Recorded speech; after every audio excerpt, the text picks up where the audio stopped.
Hoş gördük əziz bacılar və qardaşlar. Hoş gördük əziz Rəbbin balaları. Hamınızı İsa Məsih ismi ilə salamlayıram.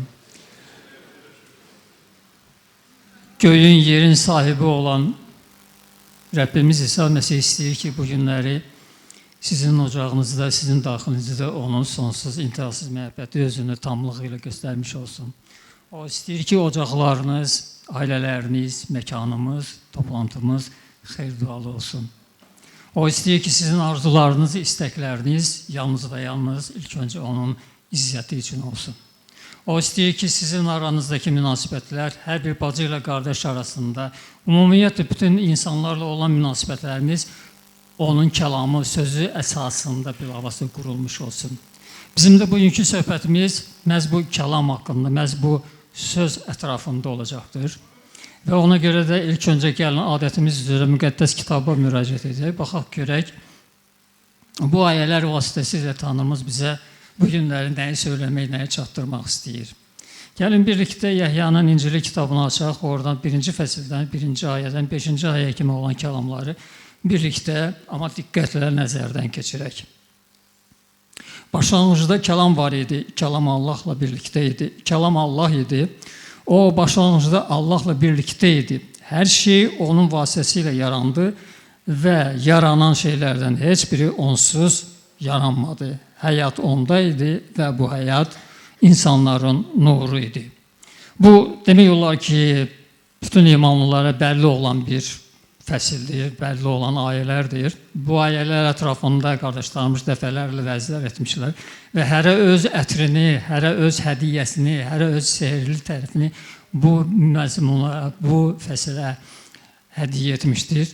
Mən də çalışdım öz hədiyyəmi verim, görək indi necə alınacaq. Mən inanıram ki, Rəbb bu işdə bizlərə xeyir-dua verəcəkdir. Və bu işdə təkcə mən fəal deyiləm, sizlərin özünüz də fəalsınız. Çünki dua edə bilərsiniz, çünki fikriniz, diqqətiniz heç arada yox. Yalnız və yalnız istərdi ki, Tanrının, İsa Məsihin sözündə, kəlamında olsun. Bilirsiniz, bir çox ilahiyyatçılar bu fəsli, bu vəzi oxuyub, edib və onların bir qismi bu vəz haqqında bilirsiniz nələr söyləyiblər. Söyləyiblər ki, bu vəz, bu fəsil Bibliyada şah fəslidir, şah vəzdir, şah mövzudur, şah fəsildir. Ola bilər ki, bəzilərimiz qəribə yanaşdıq. Bu nə deməkdir? Bu, həqiqətən də vəzlərin, bütün ayə və kəlamların yüksəyində, ucalığında dayanan bir fəsildir, ayələrdir. Və biz bunu necə bilirik? Bunu necə göstərə bilərik ki, bu həqiqətən də şah tituluna layiq olan vəzdir. Ona görə diqqətli olaq. Və əgərləri biz ayələrin oxunuşuna diqqətlə nəzər yetirdiksə, orada belə deyilirdi, əzəldən kəlam mövcuddur. Kəlam Allah nəzdində idi, kəlam Allah idi. Amin. Və Yəhyanın İncilində hadisələr bilavasitə hələ dünya mövcud olmamışdan qabaq, yer, göy olmamışdan qabaq İsa mövcud idi. Kəlam şəklində mövcud idi. Və bu mövzuda əks olunan hadisələr, verilən məlumatlar bugünkü günə kimi davam edir. Siz təsəvvür edin, zaman etibarilə dünya hələ mövcud olmamışdan qabaq İsa var idi və o dövrdən bugünkü günə qədər olan bir uzun bir zamanı özündə göstərir. Nə baş veribsə bu zaman içərisində baş vermişdir. Və kəlam mövcud idi, əzəldən mövcud idi. Kəlam İsa Məsihin rəmzi ifadəsidir. İsa Məsih mövcud idi. Və müqəddəs kitabın bu ayələrini, dəyərləri diqqətlə nəzərdən keçirdiksə, orada belə bir ifadə vardır. Yaranan nemətlərin heç biri onsuz yaranmadı. Nə varsa bilavasitə Rəbbin kəlamı vasitəsilə, Rəbbin özü vasitəsilə yarandı. Demək, İsa Məsih yaradıcıdır. İsa Məsih yaradandır. Əzəldən mövcud olan odur. Və eyni zamanda bu kəlama bir də diqqətlə nəzər yetirmiş olsaq, görərək ki, orada belə bir ifadə vardır. Kəlamda həyat var idi. Bu nə deməkdir? Yəni, həyatın mənbəyi İsa'dır. Həyatın özü bilavasitə İsa'da özü əksini tapmışdır. Və bu həyat bu günlərdə biz insanların nuru olmuşdur. Və İsa Məsih, yəni həmin bu kəlam yeri, göyü və eləcə də onun üzərindəki bütün görünən, görünməyən nemətləri yaratdıqdan sonra biz bilirik ki, günlərin bir günü kimi yaratdı? Özünə bənzər, özünə oxşar insanı yaratdı. Onu kamil yaratdı. Burada incə bir məqam var. O da nədən ibarətdir? Bilirsinizmi? Allahın kəlamı min illiklər boyu həmişə qüvvədə qalıb. Heç bir qüvvə onun əleyhinə getməyib. İnsanı kamil yaratdı. Siz təsəvvür edin, təbiətin görünən, görünməyən tərəfləri var. Hava var, görsənmir, amma o mövcuddur. Və hər bir hadisədə, hər bir nevətdə Tanrının iradəsi var, Tanrının kəlamı özünü tam varlığı ilə göstərir. Amma insan, Həvva günlərin bir günü qadağan olunmuş ağacın meyvəsinə doğru getdi, əlini ona uzatdı. Və o günah etmək məqamında idi. Bunu mən oxuyanda nəsə bir insan kimi mənim qəlbimdə bir sizinlə oyanır. Mən fikirləşirəm, Adəmin gözü bu vaxtı hara baxırdı? Nəyə görə Adəm onun qarşısını kəsmədi? Çünki Adəmə ağalıq titulu verilmişdi. Ailənin sahibi o idi. Siz təsəvvür edin, günah rəddi və insanlığın sonundakı aqibəti bizlərə də məlumdur. Və məsələ burasındadır ki, qadınla kişi arasında olan bu debat, bu mübahisəli söhbətlər indiyə kimi nəinki dünya insanların ailəsində, hətta belə imamların arasında da bəzən görürsən ki, diskusiyalar gedir. Sonluq bilirsiniz, nə ilə nəticələnir? Bu mənim təcrübəmdir və inanıram ki, bunda Allahın iradəsi vardır, Tanrımızın istəyi vardır. Bilirsiniz, bunu həqiqətən də mənə həqiqətdə baş vermiş olan bir insan söyləyib. Deyim, mən qadınla mübahisə elədim. Dedim ki, sənin belə bir səhvlərin var. Bilirsiniz, qadının son və dəyərli təsir edici cavabı bilirsiniz nədir? Dedi ki, ay kişi, mən səhv elədim. Sənin gözün hara baxırdı? Son söz budur. Kişi özü söyləyir mənə, söyləyir ki, mən bu sözün önündə heç nə deyə bilmədim. Bilirsiniz, və bu günah baş alıb davam etməkdə idi. Və günah o dərəcədə böyük tuğyan etməyə başladı ki, Rəbb məcbur oldu ki, su ilə insanları cəzalandırsın. Və cəzalandırdı. Salih bir ailəni saxladı. Lakin təəssüflər olsun ki, bir müddət keçəndən sonra yenidən günah baş alıb getməyə başladı. Və Rəbb belə söylədi ki, bundan sonra mən heç bir zaman insanlığı su ilə cəzalandırmayacağam. Bilirsiniz, burada belə bir məqam var. Təsəvvür edək ki, 2 aylıq, 3 aylıq uşağı biz açırıq və görürük ki, indi batırıb. Hətta onun iyisi belə bizə xoş gəlir. Biz ona qayğı göstəririk. Çünki o dərk etmir. Və təsəvvür edin ki, həmin o uşaq artıq 10 yaşına, 15 yaşına çatıb, yenə də açırıq, görür ki, yenə batırıb. Onun iyisi yenə də bizə xoş gələcəkmi? Biz onu yenə də sığallayacaq mı? Yox. Artıq başqa cür reaksiya göstərəcək və bu reaksiya bir qədər sərt olacaqdır. Amma bir fikir var, o da ondan ibarət ki, biz heç bir zaman onu kəskin cəzalandırma və yaxud da ki, ölü öldürmək haqqında düşünməyəcək. Çünki o bizim övladımızdır. Biz də Rəbbin övladıyıq. O bizi sevir. Onun bizə intihasız sevgisi vardır. Və istəyir ki, həqiqətən də biz azad olaq. və o həyatının bilavasitə müjdəsini, o başqa bir missiya olan xilaskarlıq missiyasını yerinə yetirməyə başlayır.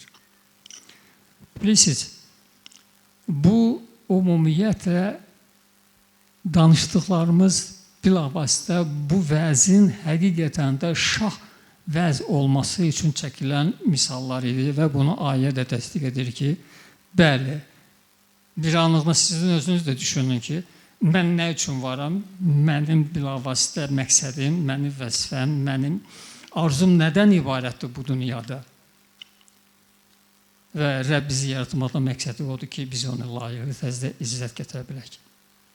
Digər bir ilahiyyatçılar isə qeyd edirlər ki, bu mövzu, Yəhyanın bu fəsli, bu oxuduğumuz ayələr, bütün ayələr içərisində, bütün fəsillər içərisində ən dərin mövzudur.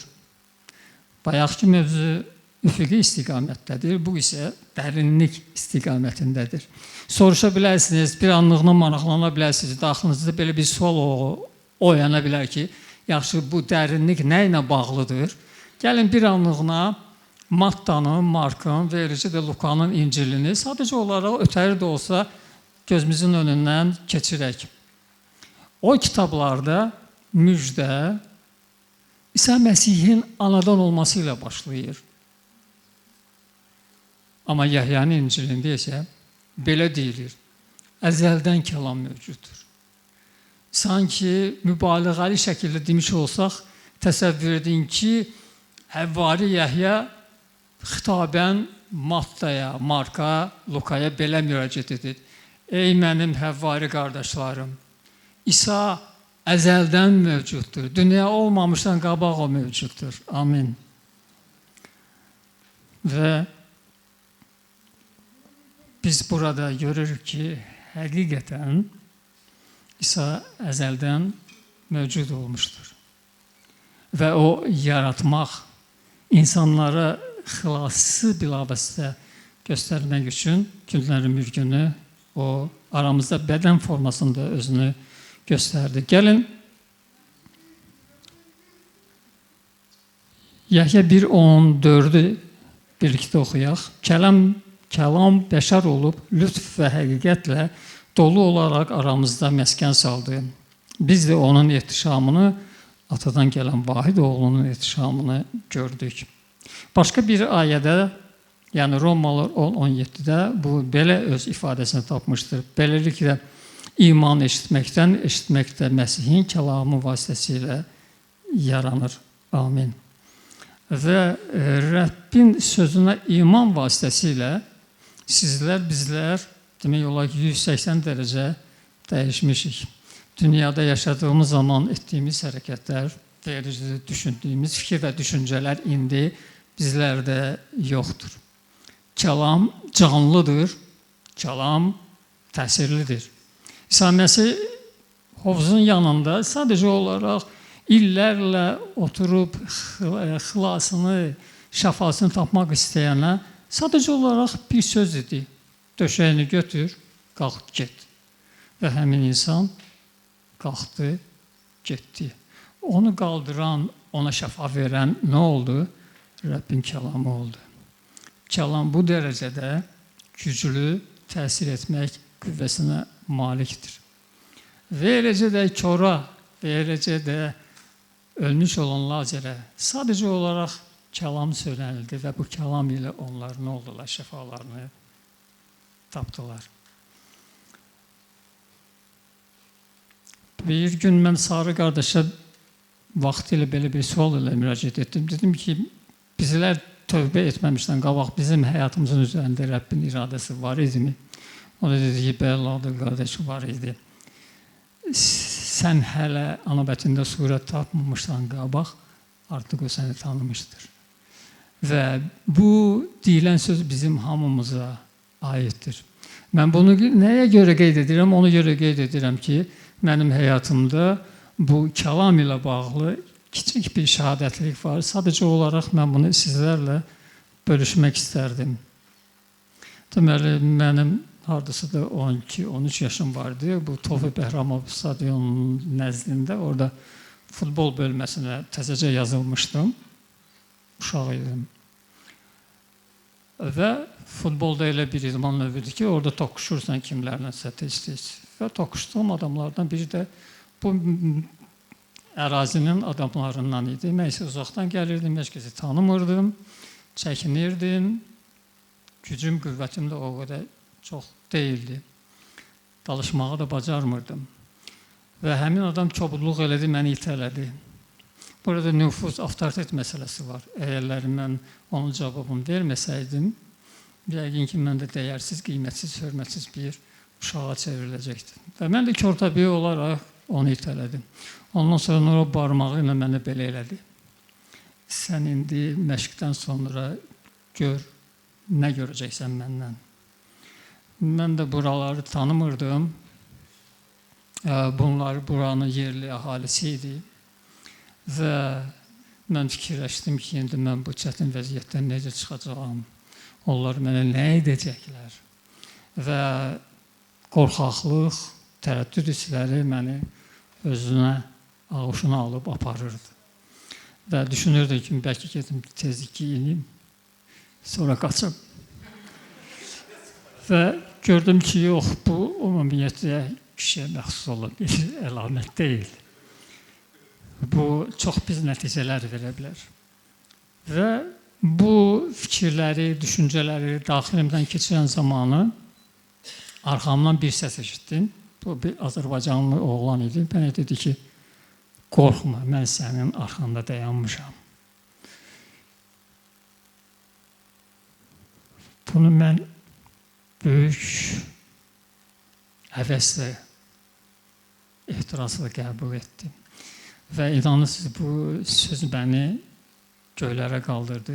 Mənə cürət, mənə cəsarət verdi ki, kimisə mənim arxamda dayanacaq, kimisə mənə kömək edəcək. Belə oldu ki, biz artıq soyunub giyinmə otağına getdik və mən həmin oğlanla tez giyindim və barədə çıxanda ona dedim ki, mən səni bayırda gözləyirəm. Onlar çox idi. Özü də onlar bizdən deyildilər. Bu teritoriyanın sahibi onlar idi. Və dedim ki, mən səni bayırda gözləyirəm. Və təxminən 3-4 dəqiqədən sonra gördüm ki, bunlar bir dəstə çıxdılar. Və mən də tək idim. Lakin hər cür hadisəyə qarşı demək olar ki, hazır idim. Baxmayaraq ki, mən gücüm az idi. Və o yaxınlaşdı. Gördüm ki, bu mənə qəzəbli halda gəlmir. Əksinə gülə-gülə yaxınlaşır. Dedi ki, bağışla. Səhv eləmişəm. Biz bir komandada oynayırıq. Ona görə də aramızda düşmənçilik olmamalıdır. Mən də ona barmağımı göstərdim ki, get, bundan sonra mənə qarşı kobudluq etmək gələm. Və inanırsınız, bunlar getdilər. Mən həmin oğlanı axtarmağa başladım. Gördüm, həmin oğlan yoxdur. Soruşdum ətrafdakı uşaqlardan ki, bu mənə ürəkdirək verən oğlan hara getdi? O çoxdan gedib, deyir. Mən özümə düşünməyə başladım. Bu cürəti, bu cəsarəti mənə verən kim idi? Söz idi sadəcə olaraq. Siz sözdə qüdrətə, qüvvətə baxın. Və bu insan sözü idi. Gönüllü Tanrının sözündə nə dərəcədə böyük güc, qüvvət vardır. Və çalışaq, kəlamla yaşayaq.